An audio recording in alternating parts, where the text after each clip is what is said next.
Right now is Tennessee Senator, member of the Senate Appropriations, Banking, Foreign Relations, and Rules Committee. Bill Hagerty is here. Senator, great to see you. Thanks so much for joining me. Good to see you, Maria. Thank you. First question, where are you on this deal? You know, Maria, this language has been out for less than 48 hours. We're pouring through it right now. In fact, I'm flying to Washington right after this interview. I'm in Nashville at this moment.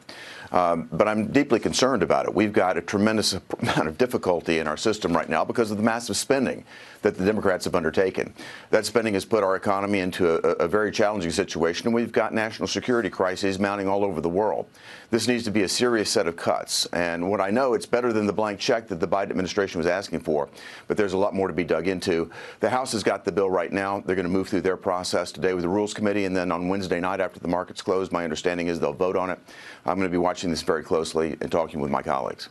This is the Fiscal Responsibility Act, the June 5th date when Janet Yellen says we've run out of money is quickly approaching. And the core component of this is 2 years of spending caps enforced by the sequester. The bill would implement caps at $1.59 trillion in fiscal year 24 and $1.606 trillion in fiscal year 25.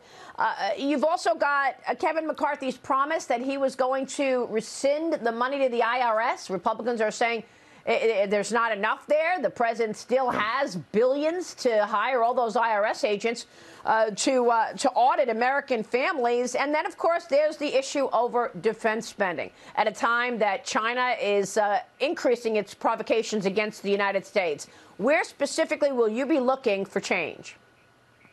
I'm definitely concerned about the IRS spending. I think everybody in Tennessee, all of my constituents are worried about it. This only cuts back hiring for 1 year of these new agents. Overall, my focus is going to be on the impact in the economy, Maria, and getting it turned around. There are some positive reforms, as I understand it, in terms of permitting, things that will actually help get our economy restarted.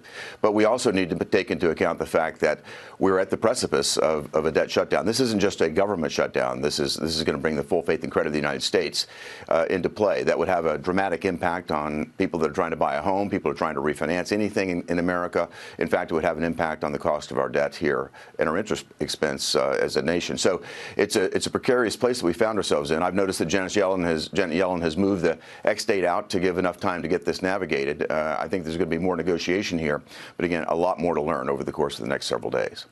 I spoke with August Pfluger in the House. He, of course, represents the Permian Basin region in Texas, and he says that he likes the permitting reform section of the bill because it cuts some of the red tape that delays or cancels energy infrastructure proposals. There's an establishment of a lead agency for environmental reviews.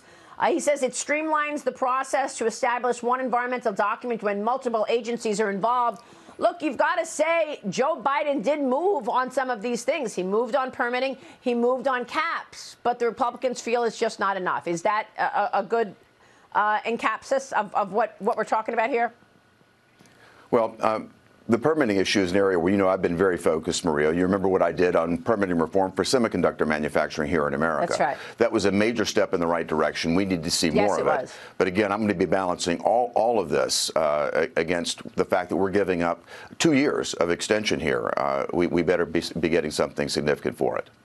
I want to get your take on the bank regulation that you've been working on as well. The Wall Street Journal is out with a new op-ed called Scapegoating the Short Sellers. They write, quote, banks want the SEC to prevent bets that share prices will fall. Bad idea. Senator, you're pushing this legislation to relieve stress on banking and restore confidence in America's financial sector.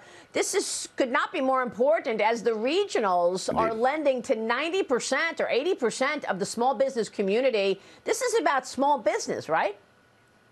It absolutely is, Maria, and you're great to cover this. So you earlier laid out the impact that we would have in the regional banks and the smaller banks in terms of their lending, particularly you're covering on the commercial real estate areas, but this is true throughout our economy. We need to make certain that the regional bank sector is strong.